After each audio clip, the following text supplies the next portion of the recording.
After a romantic lunch, a millionaire walks with his wife on the sidewalk as they return to their luxury car. The woman bumps into someone and drops something on the ground when a little beggar girl approaches and says, "Sir, this fell from your wife's bag." She hands over a new luxury men's watch, accompanied by a romantic note.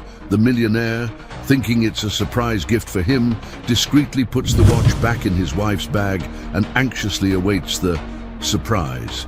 However, the day ends and nothing happens. The next day, the millionaire is completely shocked to find the same note in an unexpected place. The afternoon sun bathed the marble plazas of Midtown Manhattan in a golden light, making the glass of the skyscrapers glitter like mirrors. Edward Montgomery adjusted his Italian silk tie as he walked beside Isabella, his wife of 5 years. Lunch at Le Bernardin had been perfect, as it always was when he wanted to impress her with his generosity. At 52, Edward had built a financial empire based on trust in his partners, his employees, and his own ability to read people. It was this same trust that made him smile as he watched Isabella brush her blonde hair from her face in the wind. "You're particularly radiant today," he said, gently touching her arm. Isabella smiled, but Edward noticed something different in her green eyes, a subtle distraction she was trying to mask. "It's the effect of the champagne," she replied, her laugh a little too sharp. "You always pick the best restaurants." They were approaching the black Mercedes parked at the curb when the accident happened. A man in a dark suit, walking briskly in the opposite direction, bumped into Isabella with enough force to make her stumble slightly. Her Italian leather handbag slipped from her shoulder, and a few items scattered onto the sidewalk. "My apologies, ma'am," the man exclaimed, quickly helping her gather the objects. Edward noticed he avoided eye contact, keeping his face down as he handed the bag back to Isabella. "It was nothing," she replied, checking the contents of her bag with a slightly tense expression. The man hurried away, vanishing into the crowd of pedestrians. Edward was about to comment on the rudeness of people when a child's voice made him turn. Mr. Edward." It was Lucy, the 6-year-old homeless girl he knew from the area around his office. Her brown hair was tied back with a colorful scrunchie, and she wore a faded pink dress that had seen better days. Despite her difficult circumstances, her brown eyes always shone with an intelligence that impressed Edward. The girl ran up to him, holding something in her small hands. "Mister, this fell out of your wife's purse when that man bumped into her." Edward looked at what she was holding out to him, and for a moment, the world stood still.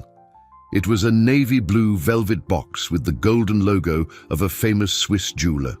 Inside, a gold Patek Philippe watch gleamed in the sunlight, accompanied by a small folded white card. "I saw it fall and I ran to get it," Lucy continued, with the sincerity only a child possesses. "I thought the lady didn't notice." Edward took the box with slightly trembling hands, feeling the weight of the expensive watch. Isabella was beside him, pale as a sheet, her eyes fixed on the object that was supposed to be secure in her handbag. "Thank you, Lucy," Edward managed to say, his voice sounding foreign even to his own ears. He pulled a $50 bill from his wallet and gave it to the girl. "You are a very smart and honest young lady." The girl beamed, thanked him, and skipped away, thrilled with the unexpected generosity. Edward discreetly opened the card while Isabella pretended to search for the car keys. The words, handwritten in elegant script, made his heart race. "For the man who makes my days brighter and my nights more special. With all my love and gratitude for every moment by your side. You deserve all the best life has to offer." Edward quickly closed the card, his mind racing to process the information. The watch was clearly expensive, the kind of gift one would only give to someone very special. And the note, the words were affectionate, intimate, full of love. Isabella finally found the keys, her hands shaking almost imperceptibly. "Shall we go home?" she asked, avoiding his gaze. Edward nodded, carefully placing the box in the inner pocket of his suit jacket. As they got into the car, a strange feeling washed over him, a mixture of confusion, curiosity, and something he couldn't quite define. Why would Isabella buy such an expensive men's watch? And why did she seem so nervous after the incident? As he navigated the congested streets of Manhattan, Edward decided he wouldn't mention his discovery. If it was a surprise, he didn't want to ruin the moment. But a small seed of doubt had been planted in his mind, and he couldn't stop thinking about the passionate words in the note and his wife's strange reaction. During the drive back home, Edward tried to maintain a normal conversation, but his words felt mechanical, even to him.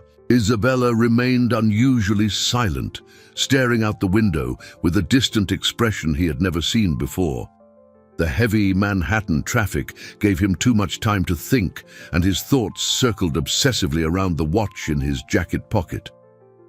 "How was your morning?" he asked, trying to sound casual as he maneuvered between cars.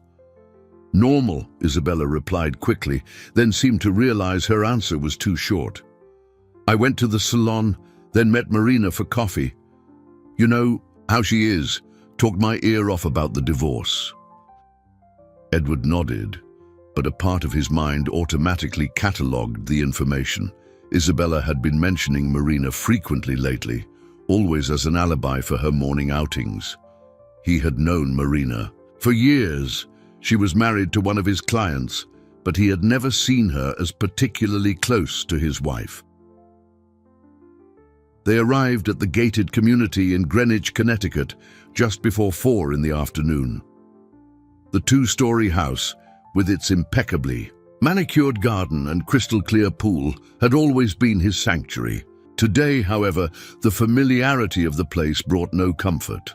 "I'm going to take a shower," Isabella announced as soon as they entered, heading up the stairs quickly without waiting for a reply. Edward remained in the living room, listening to the sound of her heels on the hardwood floor above. He took the watch box from his pocket and opened it again, studying every detail. The Patek Philippe was a model he knew well. It cost upwards of $100,000. It wasn't the kind of impulse buy someone would make without careful planning. He reread the note, analyzing each word. The handwriting was definitely Isabella's. He recognized her elegant, slanted script. But something about the way certain words were formed bothered him. "For the man who makes my days brighter. Why not my husband or my love?" The subtle formality of the words contrasted with the intimacy of the gift. Edward stored the watch in a drawer in his private study, a room on the ground floor where he kept personal documents and valuables. He decided to wait. If it truly was a surprise for him, Isabella would eventually mention the disappearance of the gift or create a special occasion to present it.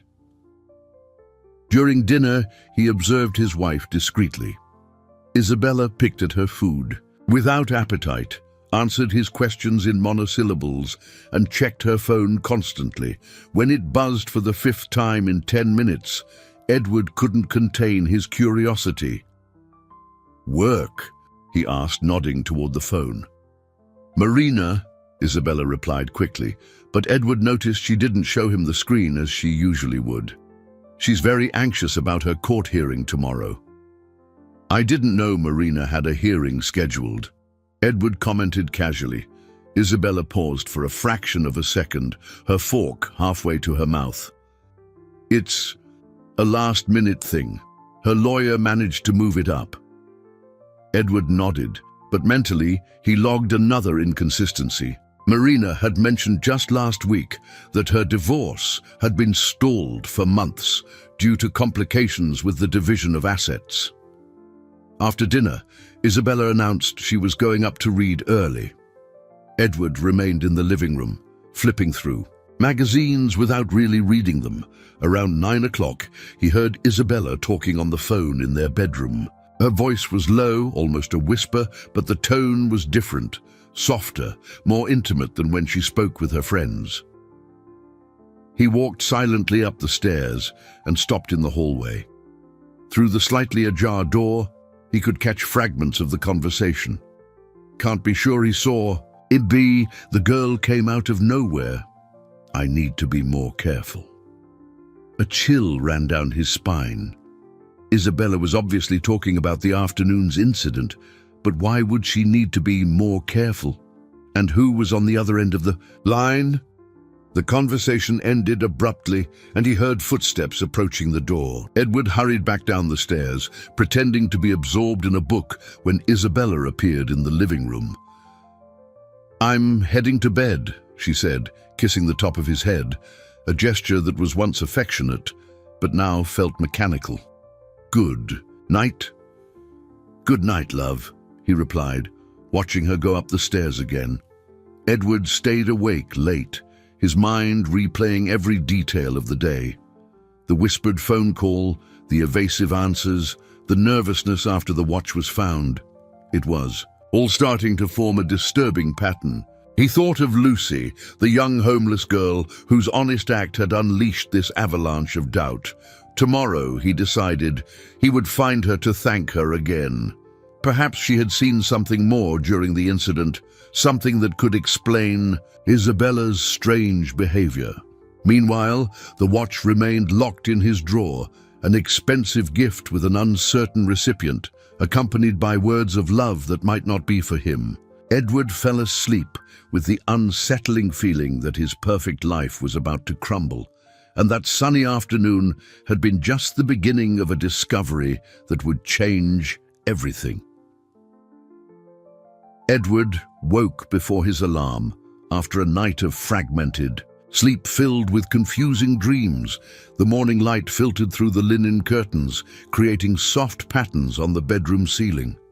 Beside him, Isabella slept soundly, her face serene in contrast to the tense expression she had worn the car.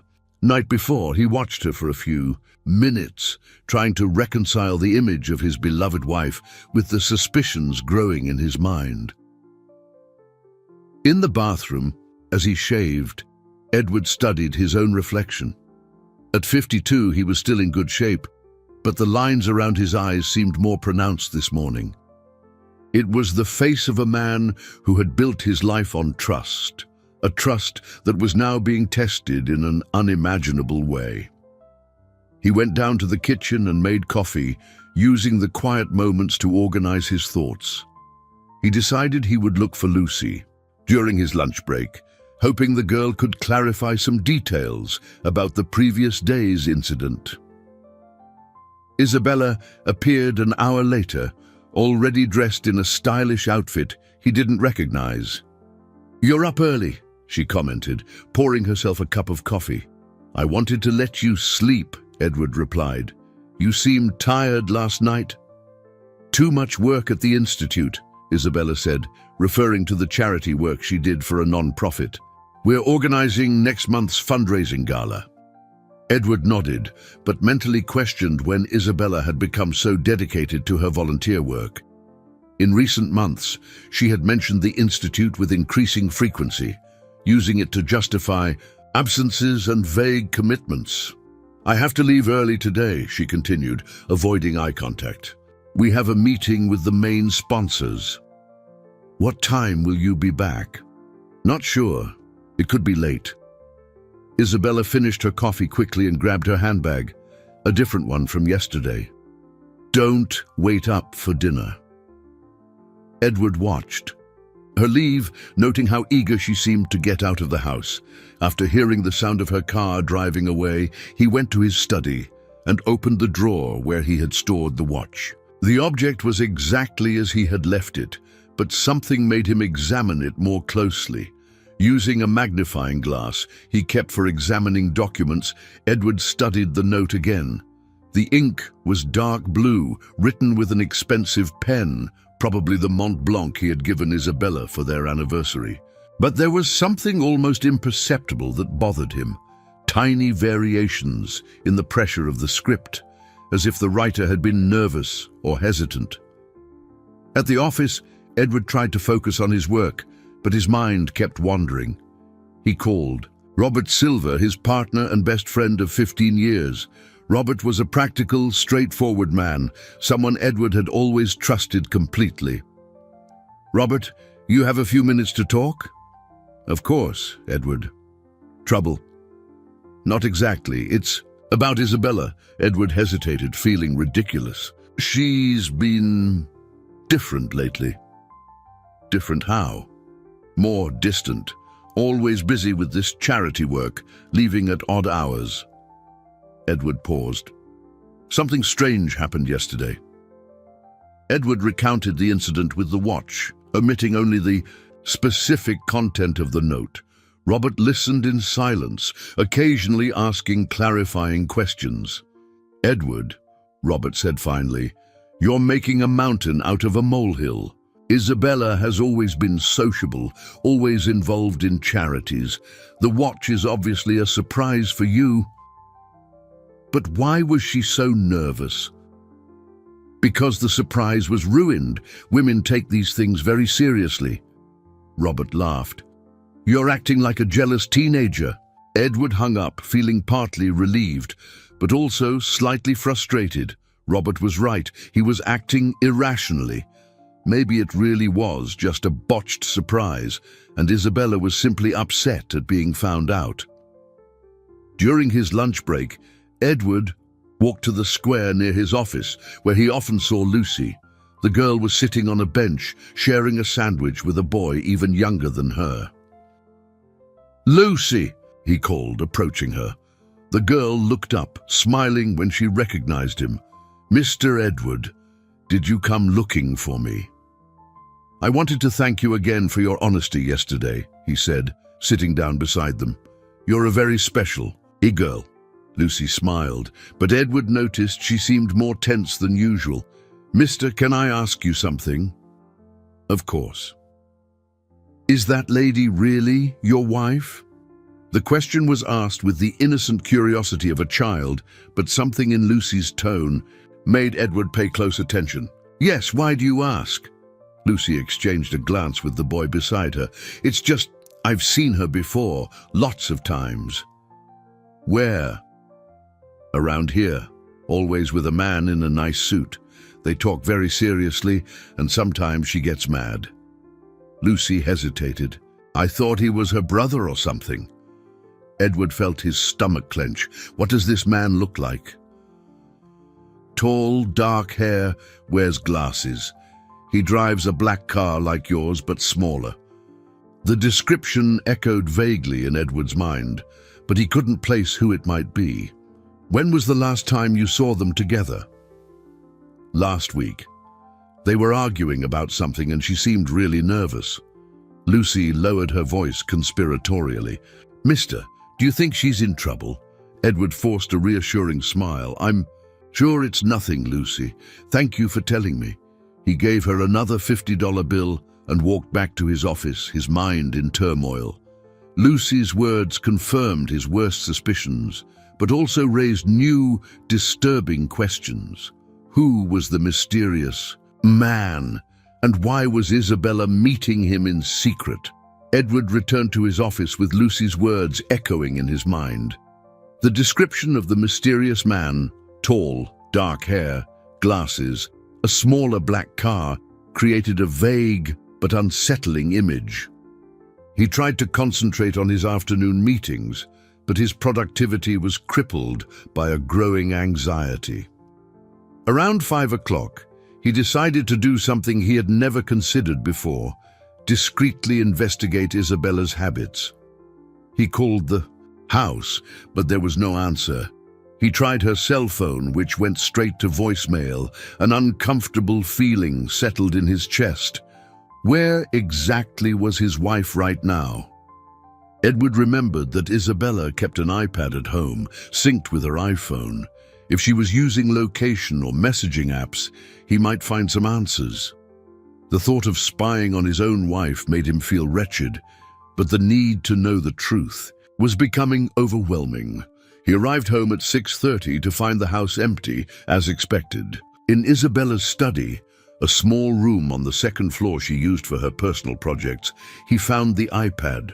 To his surprise, the device wasn't password protected.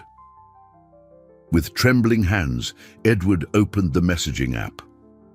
Most of the conversations were with friends, discussions about social events and the charity's activities, but one conversation caught his eye. Messages exchanged with a contact identified only as RS. The most recent messages were from that morning. Does he suspect anything? I'm not sure. He was acting strange last night. We need to be more careful. We can't take any risks now. What if he finds out about everything? Calm down. We have it under control. The plan is still on. Edward felt his blood run cold. RS. The initials were a perfect match for Robert Silver, his best friend and business partner, the man he had entrusted not only with his business, but also his concerns about Isabella just hours before.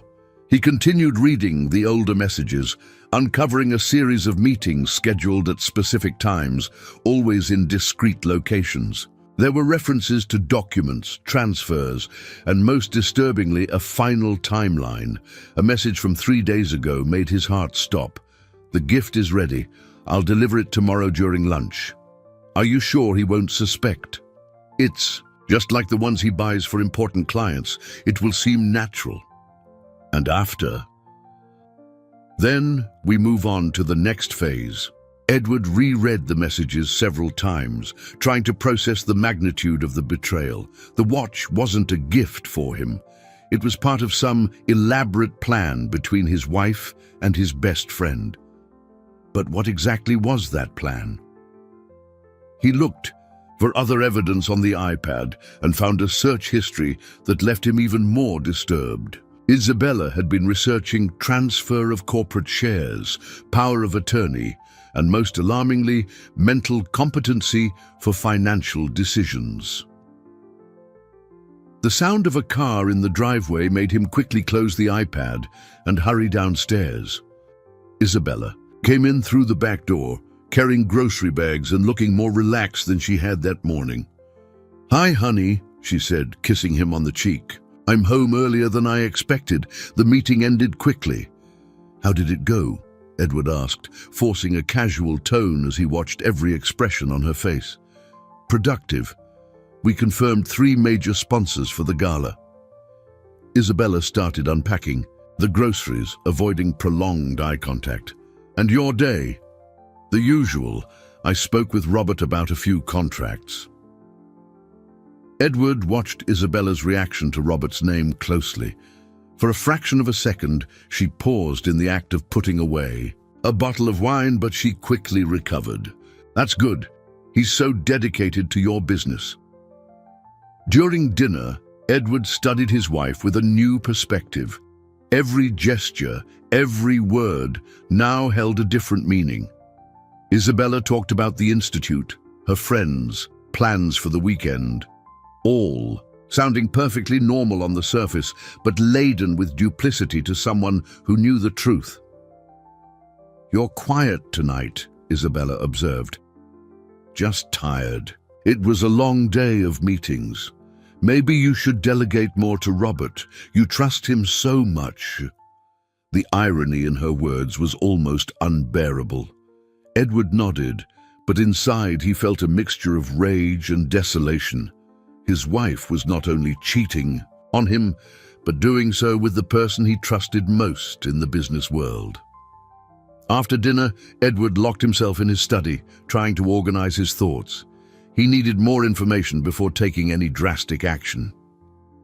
The messages on the iPad were damning, but they didn't fully explain the nature of Robert and Isabella's plan. He decided that the next day he would conduct his own investigation. He needed to find out exactly what they were planning and how the mysterious watch fit into the larger scheme.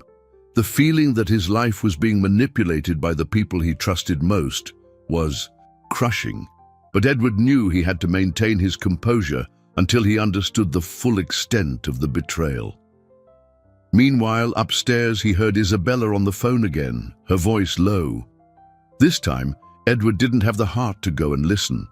Some truths were best discovered a little at a time, and he suspected the most shocking revelations were yet to come.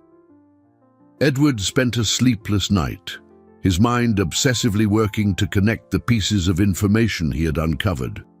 The messages between Isabella and Robert, the searches for transfer of shares, the references to a final timeline, it all pointed to a conspiracy far more elaborate than a simple affair. The next morning, he decided to act with strategic caution. He arrived at the office earlier than usual and asked his assistant to bring him all the documents related to the company's shareholding structure. If Robert and Isabella were planning something involving his business, he needed to understand his exact vulnerabilities. As he reviewed the paperwork, Edward noticed something he had never before considered a problem. Robert had access to nearly all of the company's financial operations. As a minority partner, but an active manager, he could authorize transfers, sign contracts, and make decisions in Edward's absence. A specific detail caught his eye. 3 weeks ago, Robert had requested a broad power of attorney to negotiate with new European investors. Edward had signed it without hesitation, completely trusting his partner's judgment. Now that decision seemed dangerously naive. At 10 a.m., Robert walked into the office with his usual demeanor, smiling, confident, greeting Edward with the same firm handshake as always. But Edward now noticed details that had previously gone unseen. The way Robert avoided prolonged eye contact, how he constantly checked his phone, how he seemed eager to end their conversations quickly. "Edward, we need to talk about the proposal from the German investors," Robert said, entering the office without knocking.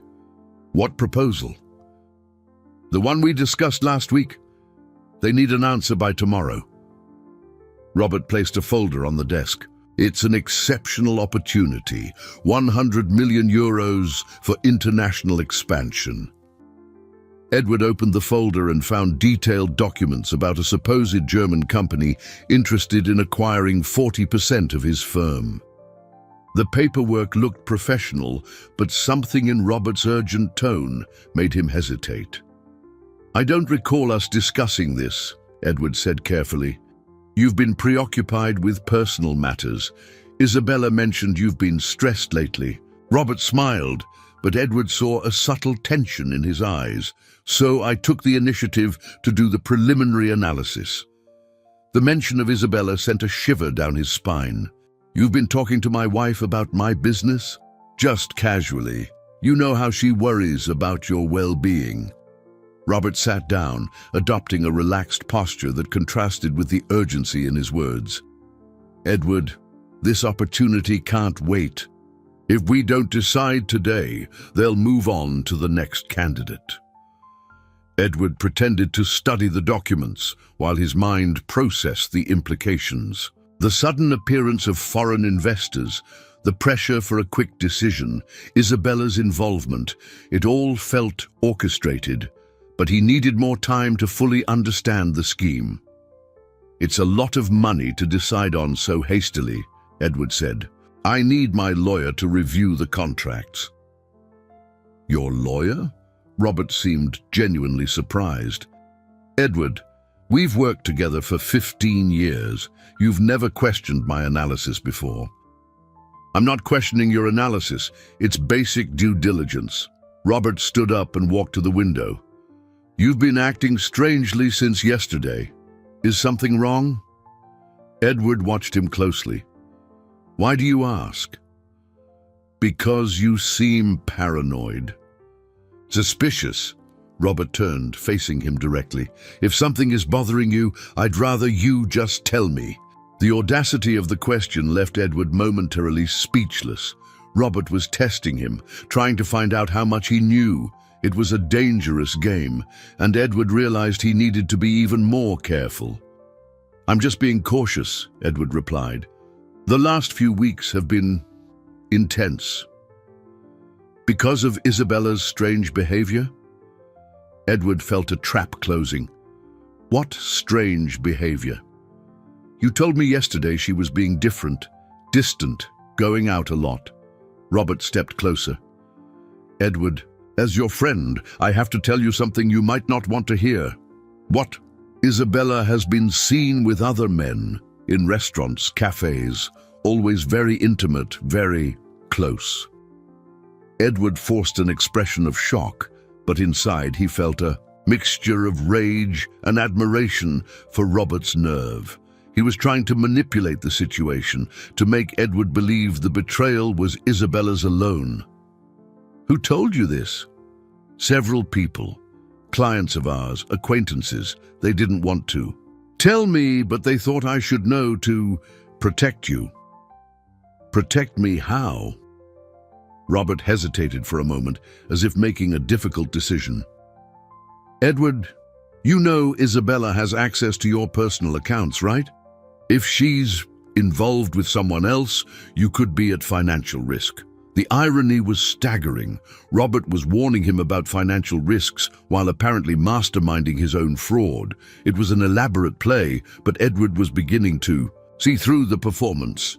You think I should protect your assets temporarily until you clarify the situation. Robert returned to the desk, tapping lightly on the documents. Coincidentally, these German investors could help. By transferring 40% of the company to them, you would create a legal firewall between your personal and business assets. There it was. Edward finally saw the full picture.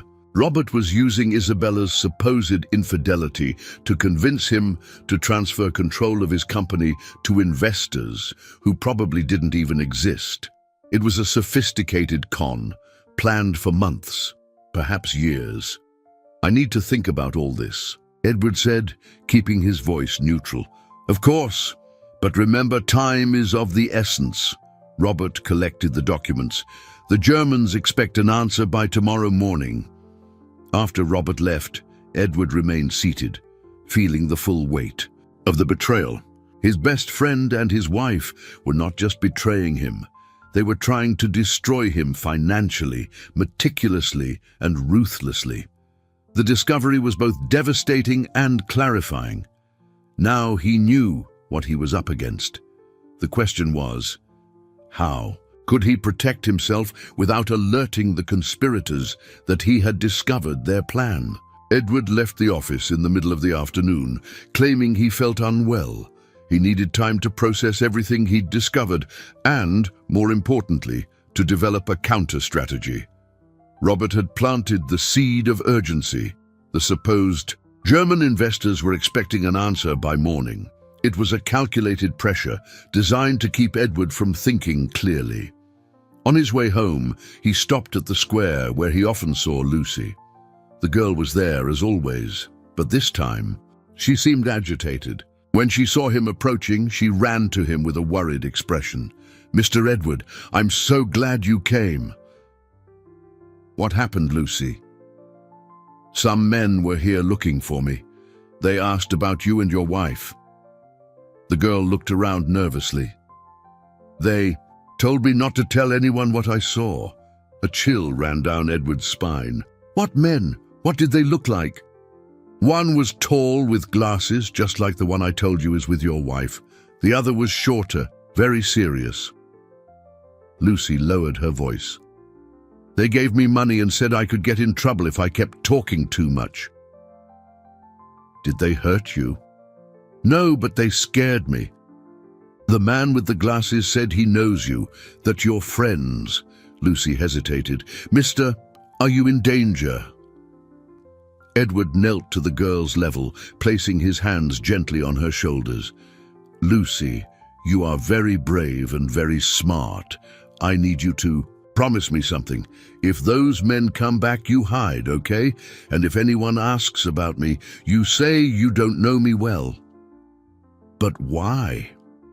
"Because some grown-ups do bad things, and you have nothing to do with it." Edward pulled $200 from his wallet. "Take this, and take very good care of yourself. If you need anything, you know where my office is." Lucy nodded gravely, pocketing the money. "Mister, can I tell you one more thing?" Of course. Before the men came, I saw your wife here again. She was really nervous talking on the phone. I heard her say something about speeding things up, and he can't find out. Edward closed his eyes for a moment. Robert and Isabella were escalating their efforts, likely sensing his growing suspicion. The veiled threat to Lucy showed they were willing to go to great lengths to protect their plan. At home, Edward found Isabella in the kitchen, preparing an elaborate dinner, something she hadn't done in months. She smiled when she saw him, but he noticed the tension behind her cheerful expression. "You're home early," she said, kissing him on the cheek. "I thought I'd make that risotto you love." "What's the special occasion?" "Can't a wife make something special for her husband?" Isabella laughed, but the sound was forced. "Besides, I got some good news today. The Institute secured a very generous sponsor for the gala." "What sponsor?" "A German company. They became interested in our work through mutual connections." Edward nearly choked on the water he was drinking. The mention of Germans was no coincidence. It was part of the narrative Robert and Isabella were weaving to lend credibility to their scam. Germans, how interesting. Robert mentioned today that he's also negotiating with German investors. "Oh, really?" Isabella paused in her stirring of the risotto. "What a coincidence." "Must be the same group. New York isn't so big that two different German companies would show up in the same week." Edward watched her reaction closely. "Maybe you can introduce me to them at the Institute's gala." They're very private. They prefer to keep their business dealings discreet." During dinner, Edward maintained a seemingly normal conversation, but every word was carefully calculated to test Isabella's reactions. She talked about the Institute, her friends, future plans, but her answers seemed rehearsed, as if she were following a script. "Robert suggested I make a quick decision about the investors," Edward commented casually. "He's always been very proactive in business." Isabella avoided looking at him directly. "Perhaps it would be wise to trust his judgment." "You think I should sign the contracts tomorrow?" "It's not my place to comment on your business."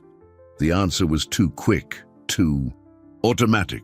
"But Robert is your best friend. He would never do anything to hurt you." The irony of her words was almost unbearable.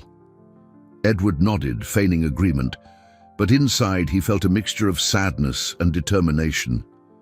Isabella was actively encouraging him to fall into the trap, confirming she was a willing and conscious participant in the conspiracy. After dinner, Edward retreated to his study, claiming he needed to review some documents. In reality, he was planning his next move. He needed concrete evidence before taking any action, but he also knew that time was running out. He decided that the next day he would make a discovery that would change the game completely. There was something Robert had said about the Germans, urgency that didn't add up. No serious company would make a €100 million decision on a 24-hour deadline. It was time to dig deeper. Meanwhile, in the bedroom, he heard Isabella making another whispered phone call. This time, he managed to catch a few words. "Tomorrow morning, he's going to sign. Everything's according to plan."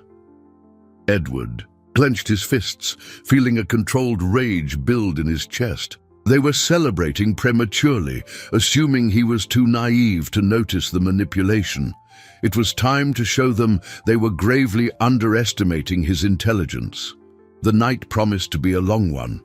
The next day, he would confront the truth, head on, and their lives, all of them, would change forever. The question was whether he could turn the tables before it was too late to save everything he had built. Edward arrived at the office at 7 a.m., 2 hours before Robert. He had a plan: find physical evidence of the fraud before the 9 o'clock meeting, when he was supposed to sign the contracts with the German investors.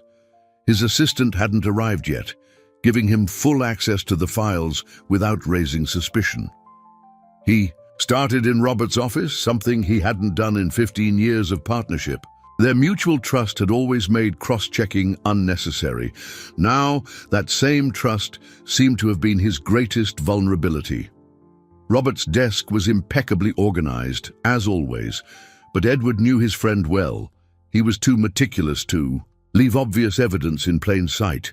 He systematically opened the drawers, finding only seemingly normal documents until he reached the bottom left one. There, in a discreet folder, he found something that made his blood run cold. Copies of his own company's documents with signatures that looked like his, but which he was certain he had never made. Share transfers, changes to power of attorney, shifts in the corporate structure, all dated within the last 3 months. But the most shocking discovery was in a second folder. Dozens of photos of Isabella with different men in apparently intimate situations. The images were clearly staged, the angles too perfect, the expressions too exaggerated. It was a file of fabricated evidence of marital infidelity. Edward examined the photos with a magnifying glass, noting details that confirmed his suspicions. Inconsistent shadows, subtle differences in image quality that suggested digital manipulation. Robert had created an entire dossier of false proof to justify any drastic action Edward might take. Then he found something that made his world completely unravel. At the bottom of the folder was a handwritten note, not by Isabella but by Robert. It was a draft of the same romantic text that had accompanied the watch, with notes in the margins. Edward recognized the handwriting. Robert had been trying to imitate Isabella's script, practicing several times to get a convincing version. But there was more. A second sheet contained detailed instructions for the accident on the street. I to bump into E near Le Bernardin. At 3:30 p.m. Watch must appear to fall naturally. The child to be briefed beforehand. Edward felt a wave of nausea as he grasped the extent of the manipulation. Even his encounter with Lucy had been orchestrated. Robert had planted the watch in Isabella's bag, knowing she would accidentally lose it at the exact moment the girl would be there to return it.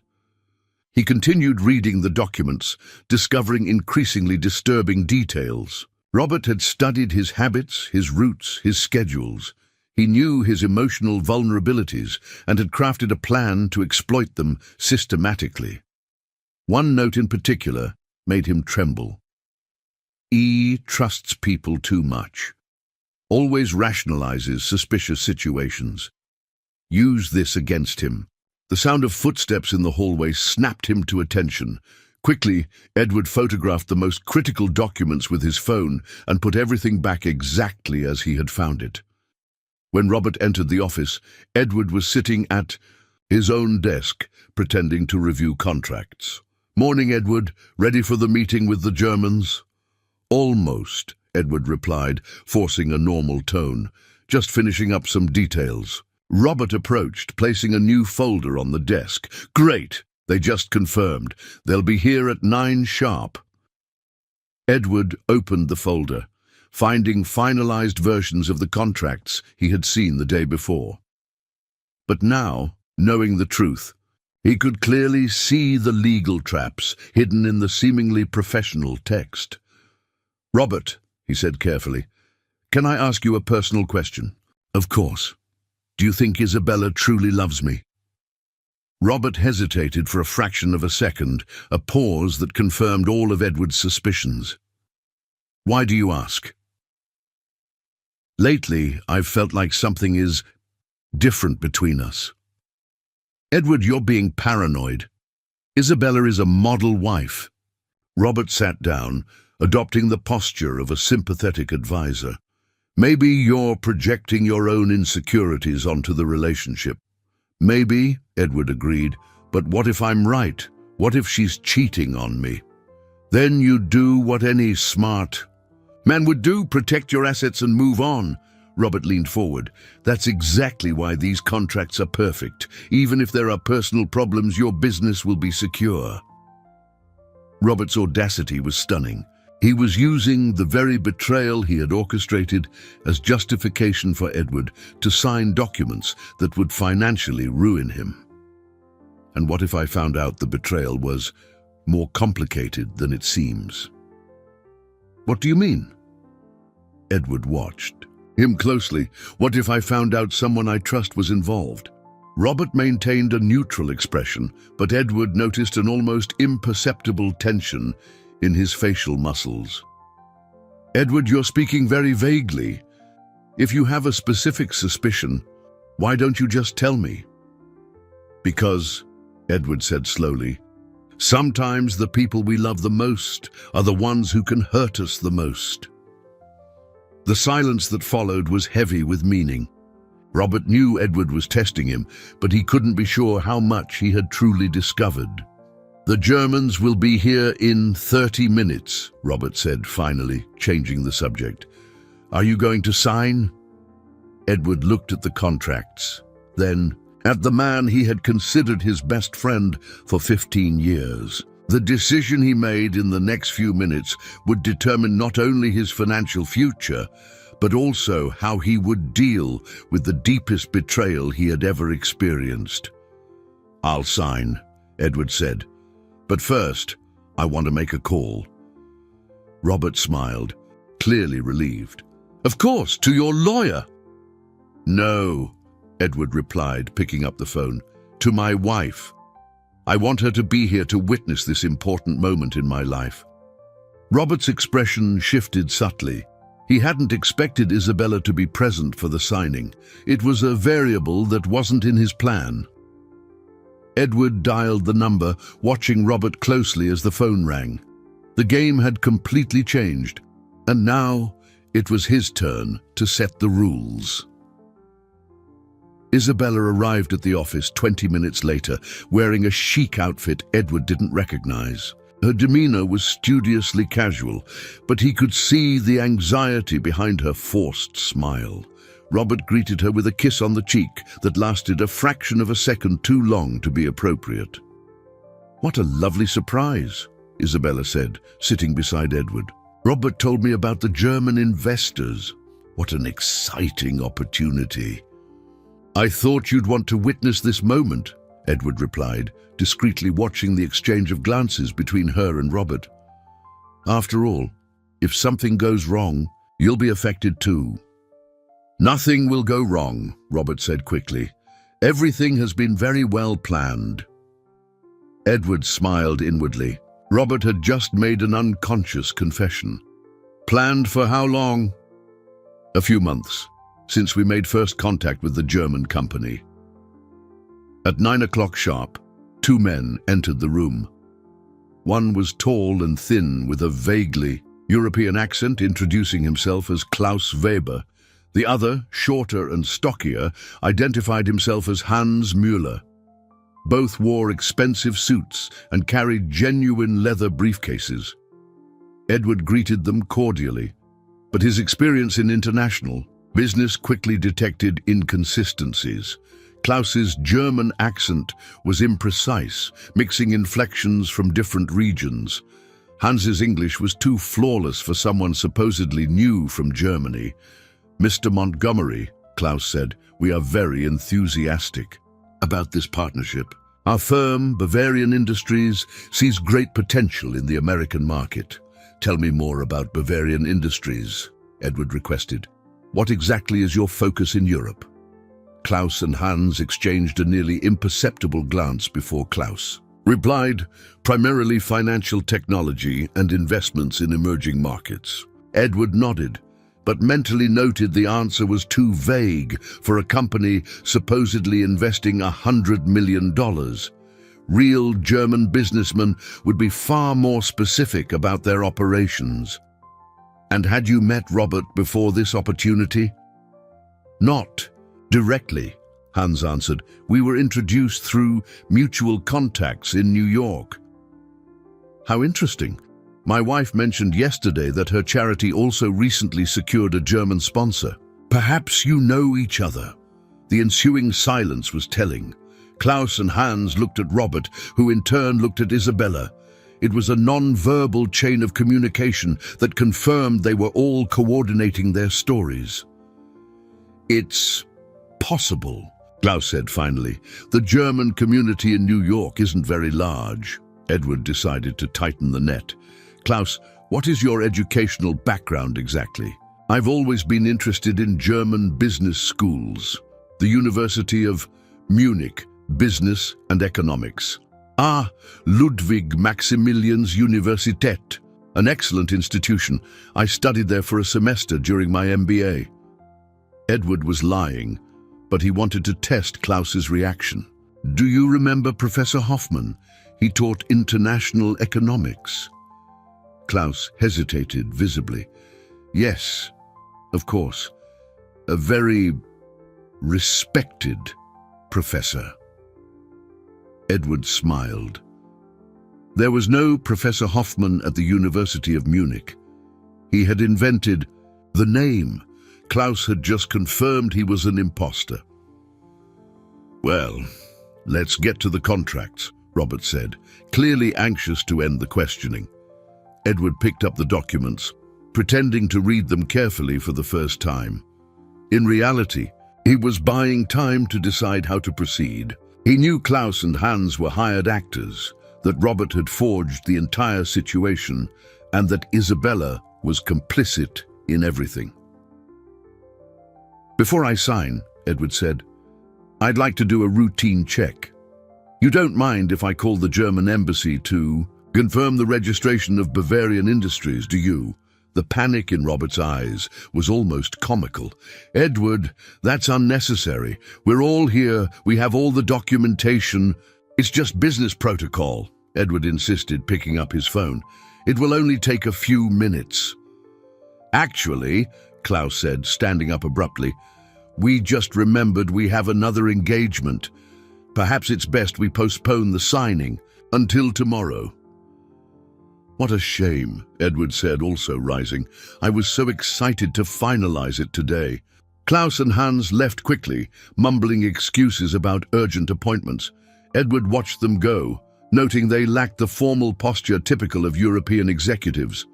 As soon as the door closed, Robert exploded. Edward, what the hell was that? You just sabotaged the deal.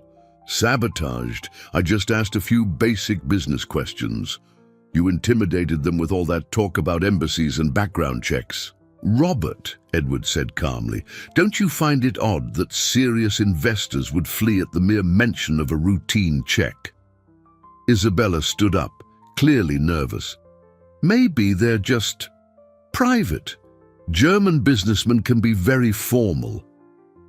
Or maybe, Edward said, looking directly at Robert, they aren't really German at all. The silence in the room was deafening. Robert tried to maintain his composure, but Edward could see the desperation growing in his eyes. Edward, what are you implying?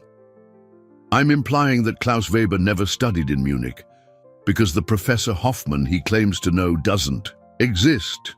I'm implying that Bavarian Industries is probably as real as the romantic notes that fall out of wives' handbags. Isabella turned ghostly pale. Robert took a step back as if he'd been punched. You knew, Robert said slowly. How long have you known? Edward smiled sadly. Long enough to understand that my best friends are trying to destroy me. The question is why? The game had completely changed. Now Robert and Isabella knew they were exposed, and Edward had to be prepared for what came next. Desperate people were capable of extreme measures. Robert collapsed into a chair, running his hands over his face in a gesture of defeat. Isabella remained standing, but her legs were visibly shaking. The silence stretched for long seconds before Robert finally spoke. 15 years, he said, his voice laced with a bitterness Edward had never heard before.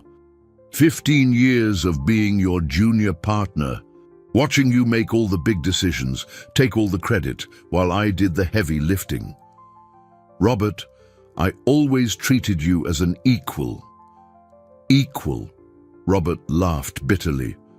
Edward, you own 60% of the company. I have 40. You have the house in Greenwich, the beach house, the imported cars. I have a small apartment and a mediocre life. Edward felt as if he was seeing Robert for the first time. The man he had considered his best friend was revealing a deep-seated resentment, cultivated over years of silent envy. And you, Isabella. Edward turned to his wife. What's your excuse?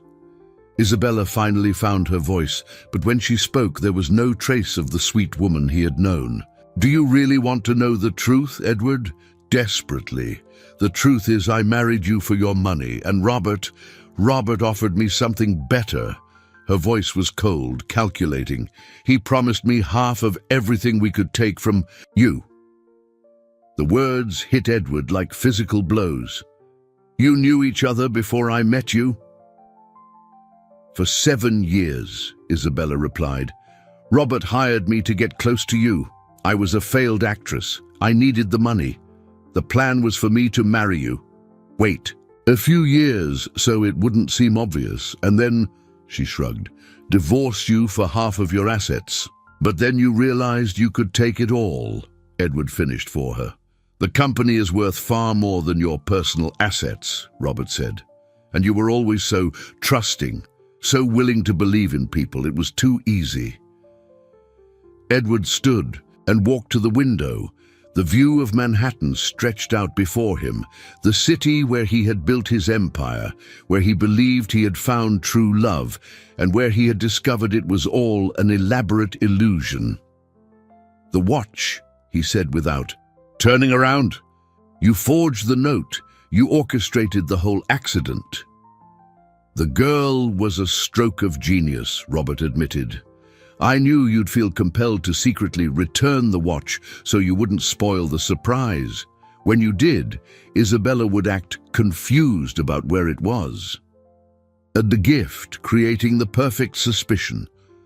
And if I had asked you directly about the watch, Isabella would have said it was a surprise for your wedding anniversary, that she was saving it for the right occasion. Robert smiled cynically. We had answers for every scenario. Edward turned to face them. And the photos, the evidence of infidelity. In case you didn't buy the story about the Germans, Robert explained.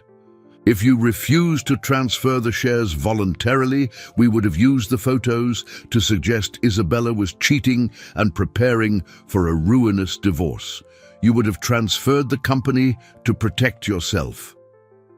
And then, after an appropriate amount of time, I would discover that the Germans were fraudsters, that they had vanished with your company. You'd be devastated, but I'd be there to support you. Robert paused. And eventually I'd offer you a partnership in a new company, which would actually be your current company, now under my control. The sophistication of the plan was stunning in its cruelty. Edward realized he had been studied, analyzed, and manipulated for years. Every affectionate gesture from Isabella, every piece of advice from Robert, every moment of apparent friendship had been calculated for this moment. Why now? Edward asked. Why not stick with the original plan for a divorce? Isabella and Robert exchanged a look. It was she who answered, because we fell in love, for real. And we didn't want to wait another 5 years living a lie. Besides, Robert added, the company is at its peak value. If we waited any longer, you might make decisions that would reduce our take. Edward absorbed the information, feeling a mix of nausea and admiration for the coldness of their calculations. And the girl, Lucy? You were willing to hurt her to protect the plan. No one was going to get hurt, Robert said defensively. She was just discouraged from talking about things she didn't understand. You threatened a 6-year-old child. We offered her money and asked for discretion, Isabella corrected. That's not a crime. Edward looked at these two people he had loved and trusted, seeing their true faces for the first time. Robert, consumed by envy and ambition. Isabella, cold and calculating, willing to sell years of her life for money. "And now?" Edward asked. "Now that I know everything?" Robert stood, regaining some of his composure. "Now you have a choice. You can try to expose us, but you have no concrete proof. It's our word against yours, or you accept reality. You divorce Isabella amicably, dissolve our partnership civilly, and we all move on without any unnecessary scandals." "And why would I do that?" "Because," Isabella said, her voice regaining that seductive tone Edward knew so well, "the alternative would be far more unpleasant for everyone, including you." It was a veiled but clear threat. Edward realized Robert and Isabella had planned for this contingency as well. They had cards up their sleeve they hadn't revealed yet. "I need time to think," Edward said finally. "Of course," Robert agreed, "but not too much time. Certain situations could get complicated if you take too long to decide." Edward watched them leave together, no longer bothering to hide their intimacy. When the door closed, he sank heavily into his chair, feeling the weight of 15 years of a false friendship and 5 years of a sham marriage. But there was one thing Robert and Isabella didn't know. Edward had recorded the entire conversation. On his cell phone, he now had full confessions from both of them. The game was far from over. Edward remained in his office late into the night, listening to the recording of the confession over and over. Every word from Robert and Isabella felt like a stab wound, but he knew he had a powerful weapon in his hands. The question was how to use it without exposing himself to the complicated situations Robert had mentioned. Around 10 p.m., he decided to go home. He needed to feign normality while he planned his next steps. On the drive, he stopped by the square where he used to find Lucy, but the girl wasn't there. A cold worry took hold of him. What if Robert and Isabella had done more than just discourage her? At home, he found Isabella in the living room, watching television with a glass of wine in her hand. She greeted him naturally, as if the devastating confession from that morning had never happened.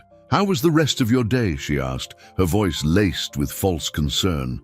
"Productive," Edward answered, watching her closely. "I thought a lot about our conversation. And did you reach any conclusions?" "A few." Edward poured himself a whiskey, needing the alcohol to face another night of theatrics. "Isabella, can I ask you something?" "Of course. At any point during these 5 years, did you feel anything real for me? Anything at all?" Isabella paused, her glass halfway to her lips. For an instant, Edward saw something that might have been regret flash across her face. "Edward, don't make this harder than it has to be. Just answer the question. Did you feel anything?" "I felt gratitude. You were always kind to me. You were never cruel or violent like other men I've known." She lowered her eyes. "If circumstances had been different, but they weren't." "No, they weren't," Edward nodded, feeling a bitter sense of closure. At least she had been honest this time. The next morning, Edward woke with renewed determination. First, he needed to find Lucy and make sure she was safe. Then, he would develop a strategy to protect his assets and expose the conspiracy. He arrived at the square early, but again he didn't find the girl. He asked some of the other homeless people, who told him Lucy hadn't been around for 2 days. Edward's concern turned to panic. It was then that he heard a small voice call his name. "Mr. Edward." He turned and saw Lucy running toward him. But she wasn't on the street. She was coming from inside a small church near the square. The girl looked scared but unharmed. "Lucy, where have you been? I was worried sick." "I hid in the church," she said, hugging him. "Father John let me sleep there after those men came back. They came back the night before last. This time they were really angry, saying I had to stop talking to you or—" Lucy hesitated, clearly frightened. "Or what?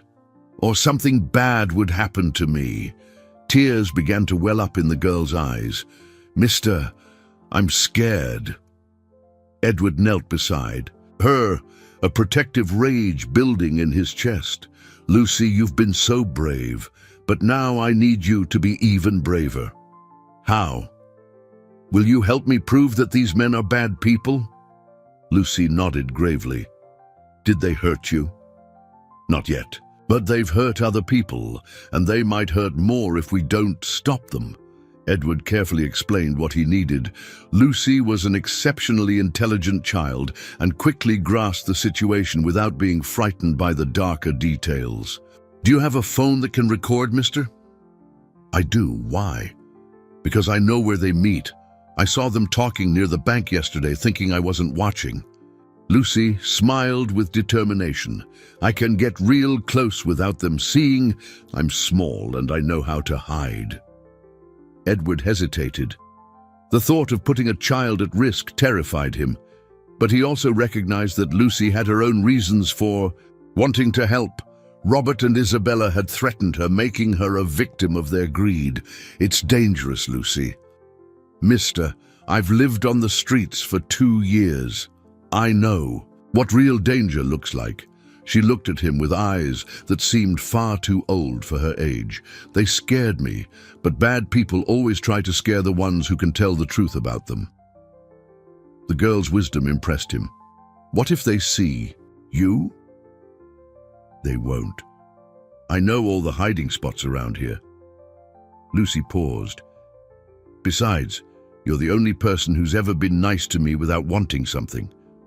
I want to help." Edward felt an intense emotion, a mix of paternal protection and admiration for the girl's courage. In his darkest hour, when the people he trusted most had betrayed him, an abandoned child was willing to risk her safety to help him. "All right," Edward said finally, "but on one condition. At the first sign of danger, you run. Promise?" "Promise." Edward gave her an old cell phone he kept in his desk drawer, already set up to record. He explained how to use the basic functions, and they arranged a meeting point for the late afternoon. As he watched Lucy walk away, Edward realized he had found an ally where he least expected one. A 6-year-old child was becoming his most valuable weapon against people who had planned his destruction for years. But he also knew he was entering dangerous territory. Robert had made it clear he had other cards to play, and people willing to threaten children were capable of anything. Edward needed to be prepared for what came next. That afternoon, when Lucy returned with the recordings, the real counterattack would begin. But first, he had to ensure that no matter what happened, the girl would be protected from the consequences of her bravery. Edward spent the afternoon in a state of constant anxiety, checking his watch every few minutes. He had arranged to meet Lucy at 5 p.m. at the church where she had taken refuge, but his mind kept conjuring darker and darker scenarios of what could go wrong. At 3 p.m., he received an unexpected call from Robert. "Edward, we need to talk. Now." "About what?" "About some complications that have arisen. Can you come to my office?"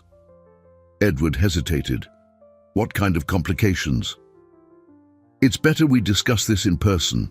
Let's just say certain people might be creating unnecessary problems for all of us." The veiled threat was clear. They knew Edward was digging, possibly through Lucy. Edward felt a chill run down his spine, but kept his voice calm.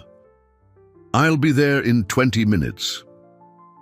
Edward arrived at Robert's office to find not only his partner, but also Isabella and 2 men he didn't recognize.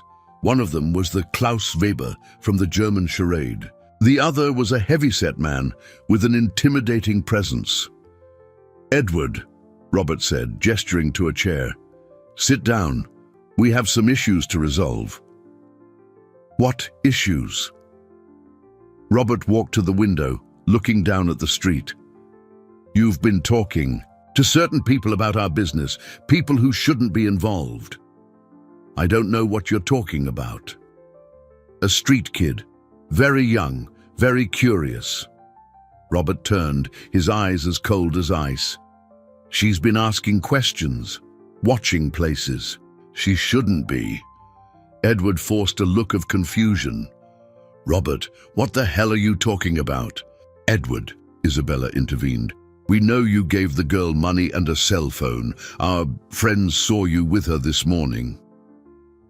The heavy-set man took a step forward. "The question is, where is she now? And what did you instruct her to do?"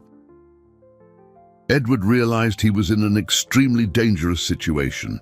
These people had clearly escalated their operation, bringing in muscle to intimidate him, but he couldn't reveal Lucy's plan without putting her at risk. "I help a lot of street kids," Edward said. "It's something I've been doing for years. If you're interpreting that as something sinister—" "Cut the act," Robert snapped. "We know you figured out our plan. The question is, what are you going to do about it?" "You're talking like criminals," Edward replied. "If there's something illegal going on here, maybe I should call the police." The heavy-set man laughed. "You're going to call the police and—" "You say what? That your wife is having an affair? That your partner wants to expand the business? Where's the crime?" Edward saw the trap. Robert and Isabella had been careful to keep their actions technically legal, at least on the surface. The confessions he had recorded were morally damning but legally ambiguous. "Besides," the man continued, "you have a lot to lose if this situation goes public. Your reputation, your business, your family relationships. Are you threatening me?" "We're offering a civilized solution," Robert said.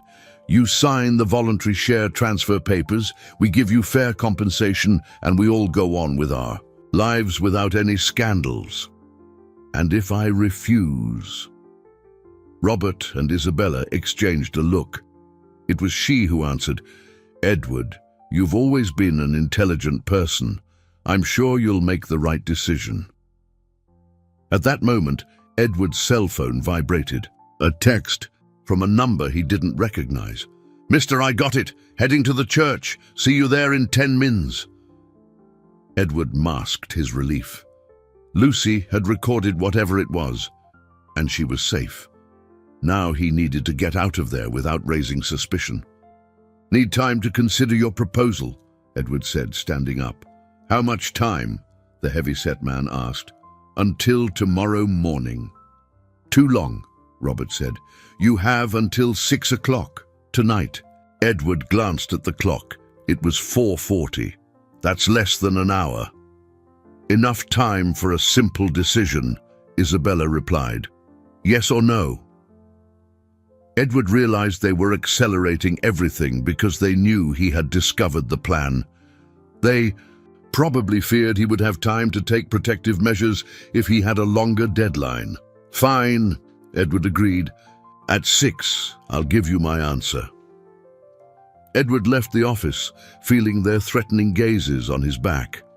In the hallway, he pretended to check messages while actually sending a quick one to Lucy. "Change of plans. Meet me at the police precinct on 51st Street in 30 minutes. It's urgent." He had to get to Lucy before Robert's thugs found her. If the girl had truly managed to record compromising evidence, her life could be in danger. During the drive to the precinct, Edward made a decision. It didn't matter what happened to his business or his reputation. He would not allow an innocent child to be harmed by the greed of adults. At 5:15, Lucy appeared at the entrance of the police station, running to Edward with a triumphant smile on her small face. "Mister, I got it. You won't believe what they said." Edward knelt beside her, checking to make sure she hadn't been followed. "Are you okay? Did anyone see you?" "I'm great, and I got a lot recorded." Lucy handed him the phone, her eyes shining with excitement. "They talked about way more than you can imagine." Edward took the phone, feeling like he was about to discover the full extent of the conspiracy against him. But first, he had to ensure Lucy was completely safe. "Lucy, we're going inside the station. There are some people who need to hear what you've recorded. Are we going to arrest the bad men?" Edward smiled for the first time in days. "We're going to try, kiddo. We're going to try." Inside the precinct, Edward and Lucy were met by Detective Henry Santos, a middle-aged man with a serious expression and intelligent eyes. Edward briefly explained the situation, omitting only the most complex details to shield Lucy from unnecessary information. "Do you have evidence for these allegations?" the detective asked. Edward handed over his own cell phone with the recording of Robert and Isabella's confession, and then the phone Lucy had used for her secret investigation. The detective connected the devices to a sound system and began playing the recordings. The first recording, the confession from Robert and Isabella, was already devastating, but what Lucy had managed to capture surpassed all of Edward's expectations. Robert's voice came through loud and clear in the detective's office. "The share transfer is already prepared. As soon as he signs, we'll have total control of the company. The forged documents for Bavarian Industries are perfect. Not even a forensic auditor could spot it." Then Isabella's voice. "And what if he refuses completely? What if not even the threats work?" "Then we use Plan B," Robert answered. "We have enough fabricated evidence to suggest Edward is having a mental breakdown. Forged medical documents, paid off witnesses. We get him committed to a psychiatric facility, claiming he's a danger to himself." Edward's blood ran cold. They had planned not only to steal his company, but to destroy his freedom and his sanity. The recording continued with Robert detailing the plan. "Dr. Miranda is already on board. He'll sign whatever reports we need. With Edward committed, Isabella will have full power of attorney over all his assets." "And the girl?" asked a third voice, likely one of the thugs. "The girl is a problem," Robert answered coldly. "She's seen too much, knows too much. She needs to disappear permanently." Edward looked at Lucy, who was listening with wide eyes. Even in her innocence, she understood that these people were planning to seriously harm her. Detective Santos paused the recording. "That's enough for immediate arrest on charges of conspiracy, fraud, forgery, and threatening a minor. Is there more?" "Much more," Edward said, still processing the full extent of Robert and Isabella's malice. The recording revealed shocking details. Robert had forged Edward's signature on dozens of documents over the months. He had bribed clerks at the records office to file fraudulent transfers. He had even bought the silence of major clients so they wouldn't question sudden changes in the corporate structure. But perhaps most disturbing was the coldness with which they discussed Edward's fate. Isabella suggested that, even after they got everything they wanted, Edward couldn't be released from the psychiatric facility. "He knows too much," her voice said on the recording. "If he gets out, he'll come after us. It's better if he remains institutionalized indefinitely." "Are you suggesting?" Robert asked. "I'm suggesting that some problems solve themselves when people are left in mental institutions for too long," Isabella replied with a chill that made Edward realize he had never truly known her. The detective switched off the equipment and looked at Edward with a grave expression. "Mr. Montgomery, these people planned not just to steal your company, but to completely destroy your life, and the threat against the minor is extremely serious." "What can we do?" Edward asked. "We need to act fast. They gave you an ultimatum until 6 o'clock, correct? It's 5:40 now. We'll use that to our advantage." The detective laid out the plan. Edward would return to Robert's office at 6 sharp, pretending to agree to their demands. Meanwhile, officers would be positioned strategically. The moment Edward gave the signal, tapping his cell phone twice, they would raid the office and arrest everyone involved. "And me?" Lucy asked. "You stay here, where it's safe," the detective said gently. "You've already done your part, little hero." Edward knelt beside Lucy, taking her small hands in his. "Lucy, you were braver than any adult I know. You saved not only my life, but probably the lives of other people they might have hurt in the future. Mister, after we arrest the bad men, are you going to be okay?" Edward smiled, feeling an intense emotion. "I'm going to be better than okay, Lucy. And do you know why?" "Why?" "Because I discovered that family isn't about people who share the same blood or get married. Family is about people who truly care about each other." Edward paused, the next words coming straight from his heart. "Lucy, would you like to be my real daughter?" The girl's eyes filled with tears. "You want to adopt me?" "More than anything in the world." Lucy threw herself into Edward's arms, hugging him tightly. Yes, I want to be your daughter." Detective Santos watched the scene with a smile, but soon resumed his professional tone. "Mr. Montgomery, it's time. Remember, act normal. Get them to verbally commit to the threats, and give the signal when you're ready." Edward stood, kissing Lucy's forehead. "Stay here with the detective. When I come back, we'll start our life as father and daughter." "Be careful, Dad," Lucy said, trying the word out for the first time. Edward felt his heart swell. In the midst of the most devastating betrayal of his life, he had found the purest love he had ever known. Now it was time to close this dark chapter forever. At 6 o'clock, Edward was back in Robert's office, ready for the final confrontation. But this time, he wasn't alone. He had the strength of a brave daughter and the authority of the law on his side. Edward walked into Robert's office at 6 p.m. sharp, finding the same setup as before. Robert, Isabella, the fake Klaus Weber, and the heavy-set man. They all watched him with tense expectation as he approached the desk where the transfer documents were laid out. "Punctual as always," Robert said with a smile that didn't reach his eyes. "I trust you've made the sensible decision." "I have," Edward replied, picking up the documents.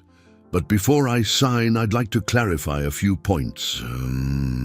"What points?" Isabella asked, her voice laced with impatience. "I want assurances that after I sign these papers, you will leave me completely alone. No harassment, no attempts to involve me in future scandals."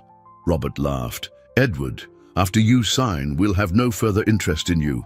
You'll be a free man to rebuild your life as you see fit." "And the street kid you mentioned, what do you plan to do with her?" The heavy-set man stepped forward. "That's none of your concern." "I'm making it my concern," Edward said firmly. "If you harm an innocent child, I will—" "You'll what?" Robert interrupted. "Edward, are you in any position to make demands? Sign the papers and stop complicating things." Edward picked up a pen, feigning hesitation. He needed them to say more, to commit to explicit threats for the police recording. "Robert, after 15 years of friendship, are you really willing to destroy my life completely?" "Your life won't be destroyed," Robert replied impatiently. "You'll have financial compensation, you can start a new business, and if I decide to investigate the irregularities of this transfer in the future."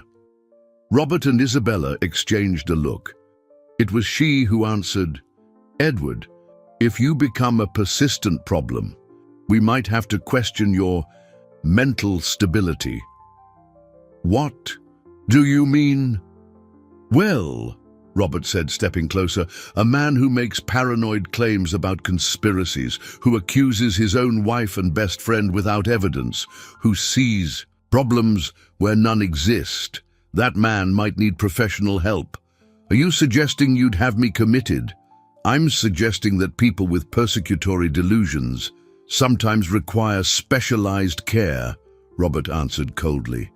"Especially When those delusions become dangerous to themselves or others, Edward felt his stomach clench. Even knowing it was an act, hearing Robert openly articulate the plan to destroy his sanity was shocking.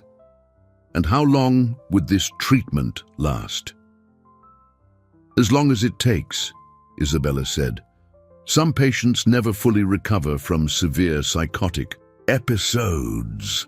Edward tapped his cell phone twice, giving the agreed-upon signal. Instantly, the office door burst open and armed police officers swarmed the room. "Police! Everyone on the ground! Hands behind your heads!" Chaos erupted. Robert tried to bolt for the window but was quickly subdued. Isabella stood frozen, her face as white as a sheet. The fake Klaus Weber tried to slip into a flawless American accent, but he was cuffed before he could spin any new story. The heavy-set man was the only one who offered physical resistance, lunging at an officer before being overpowered and handcuffed. Detective Santos entered right after his officers, addressing Edward directly. "Did you get everything we needed?" He did. They confirmed the plans for forced institutionalization and explicitly threatened both me and Lucy. Robert, still face down on the floor, yelled, "Edward, you don't know what you're doing. We've been partners for 15 years. Our partners don't plan to destroy each other's sanity," Edward replied calmly. Isabella, as she was being lifted to her feet by the officers, stared at Edward with a mixture of rage and despair. "You recorded everything, didn't you? From the very first day. From the day a 6-year-old girl showed me who you really are. A child," Robert exploded. "You destroyed a 15-year partnership over some street kid. Damned. I destroyed a 15-year lie because of a girl who showed more honesty and courage than any of you," Edward corrected. As the prisoners were led away, Detective Santos explained the next steps. "With the recordings we have, we'll get convictions for conspiracy, fraud, forgery, threatening a minor, and attempted false imprisonment. They're facing years in prison. And my company, all fraudulent documents will be voided. You will regain full control of your assets, and Dr. Miranda, mentioned in the recordings, is already under investigation for medical fraud." Edward felt an immense weight lift from his shoulders. For the first time in weeks, he could breathe freely. "Can I see Lucy now?" "Of course. She's waiting anxiously for you." Edward returned to the precinct, where he found Lucy asleep in a chair, hugging a teddy bear some officer had found for her. As he approached, she woke up and ran into his arms. "Dad, did we get the bad men?" "We got them, sweetheart, all of them." "And now are we going home?" Edward looked at the brave little girl who had saved his life and given him something far more valuable than any company, a real family. "Now we're going home, daughter, to our home." Leaving the precinct with Lucy in his arms, Edward realized he had lost a fake wife and a treacherous friend, but he had gained a true daughter and a second chance to build a family based on genuine love. 6 months later, Edward and Lucy walked into Le Bernardin, the same restaurant where it had all begun. But this time, the atmosphere was completely different. Lucy wore a new light blue dress. Her hair was tied back with a satin ribbon, and her eyes shone not with the caution of a street kid, but with the confidence of a beloved and protected child. "Dad, can I have the salmon?" she asked, studying the menu with seriousness. "You can have whatever you want, princess," Edward replied, smiling as he watched how she had adapted to her new life. In the past few months, Lucy had demonstrated exceptional intelligence at the private school where he had enrolled her, impressing teachers with her learning ability and determination. The adoption process had been finalized the previous week. Lucy was now officially Lucy Montgomery, with a birth certificate, school records, and most importantly, a safe and loving home. "Dad," Lucy said, putting the menu aside, Do you remember what Isabella used to say about this restaurant? Edward paused, surprised by the mention. What did she say? That it was a place to celebrate important things. Lucy smiled. She was right, but she was celebrating the wrong things. The girl's wisdom continued to astound Edward.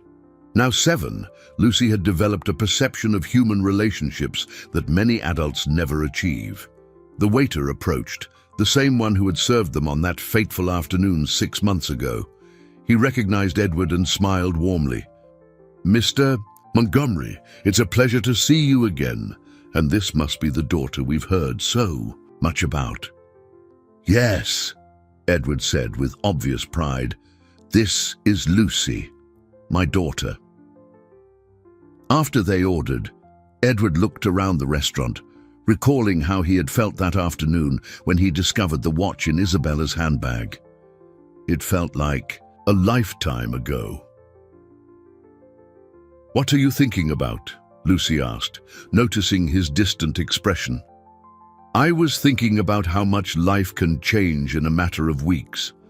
6 months ago, I thought I knew exactly who the most important people in my life were. And now, now I know that real family has nothing to do with marriage contracts or business partnerships. It has to do with people who genuinely care about each other." Lucy nodded gravely. "Like how you cared about me even when I was just a street kid asking for change." "You were never just a street kid, Lucy. You were always special. It just took me a while to realize how much." During lunch, they talked about future plans. Edward had completely restructured his company, implementing stricter controls and promoting employees based on merit and integrity, not just charisma. His business was thriving again, but now he had a different perspective on success. "Dad, can I ask something about Robert and Isabella?" Edward hesitated. They rarely spoke of the traumatic events, always focusing on the positive future. "You can ask." "Do you miss them, even after what they did?" The question touched on something Edward had been avoiding examining too deeply. "I miss the people I thought they were. I miss the friendship I thought I had with Robert, the marriage I believed I had with Isabella. But those people never really existed." "That's sad," Lucy observed. "It is, but you know what I learned? Sometimes you lose fake things to gain real things. If Robert and Isabella hadn't done what they did, I never would have discovered that the most important thing missing in my life was a daughter." Lucy beamed, her eyes filling with happy tears. "And I never would have discovered that there are grown-ups who protect kids instead of hurting them." After lunch, they walked along the same sidewalk where the accident had happened. Edward stopped at the exact spot where Lucy had run up to him with the watch in her hand. "This is where our family began," he said, kneeling beside her. "This is where you saved me," Lucy corrected. "Actually, I think you saved me." They stood there for a few minutes, father and daughter, watching the people hurry past on the sidewalk. Edward thought about how that simple afternoon had been the catalyst for the most important transformation of his life. "Dad," Lucy said eventually, "can we go home now? I want to show you my math homework." "Of course, Princess." As they walked back to the car, Edward realized he had found something he didn't even know he was looking for: true purpose. His company was still important, his business was still thriving, but now all of it was just a means to something much greater, giving Lucy every opportunity she deserved. That night, as he tucked Lucy into bed in her room, decorated with princesses and books, Edward reflected on the extraordinary journey that had brought them here. A robbery attempt had turned into the discovery of paternal love. A devastating betrayal had led to the truest family he had ever known. "Good night, my love," He said, kissing Lucy's forehead. "Good night, Dad. Thank you for choosing me to be your daughter." "Thank you for choosing me to be your dad."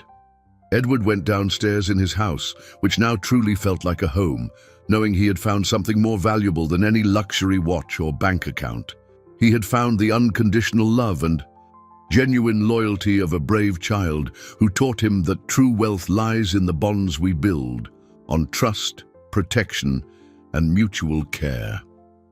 The watch that had triggered this entire transformation remained in his drawer, no longer a symbol of betrayal, but a reminder that sometimes life's most valuable gifts come disguised as painful losses.